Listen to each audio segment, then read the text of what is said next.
来看癌症连续43档，拢是咱国人十大死因的头名。健保署是利用 AI 技术，要来减少癌症病人用药等待的时间哦。另外，11月开始，嘛先增加民众伫无共病院检查、影像等资料，拢会当伫线顶来查询，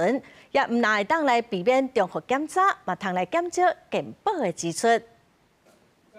癌已经连续43档是国人十大死因的第一名，去年就造成5万外的人无命。为着延长癌症的存活率，国内有病院开发癌症下科别整合照护系统，对病人确诊着癌了后的手术和电疗等等，所有的诊疗资料拢整合到一个界面，和过去医师都要开时间去各种检查系统来查资料比起来，新系统会当缩短差不多半点钟的时间，会当帮助医师对着癌的病人做较精准的治疗。最重要的是，当我要去看不同的检测项目，我要去做一个更精细的了解的时候，我不用在平台之间进去又出来，出来又进去，我可以在我可以医生太平的地方，我马上就做一个记录，所以真的是方便很多。各病院精进癌症的病人的照护服务，健保署嘛结合数位科技来帮助抗癌。今年的健保云端系统是进化到2.0，强化数据的互通和整合效能，而且导入 AI 的辅助技术，提升临床决策的支持。11月开始，佫新增加检查的结果多元化的查询，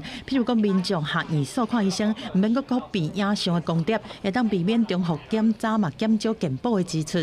以前在这个医院跨院所的时候，都会需要再去拿光碟嘛，所以像这样影像学上传，就是我们用数位治理来节省行政流程，也可以节省病人还有病人的家属这个奔波往返的这个过程。健保署强调，行政院已经编列50亿做癌药基金，每年嘛有50亿，希望来减轻癌友的经济负担。另外嘛会建立肺癌、肠癌、大肠癌等5种癌，检核规则的资料库，导入智能预测机制，缩短病人用药的等待时间。加速治疗的进程，嘛优化规个着癌的病人的照护品质。公司新闻综合报道。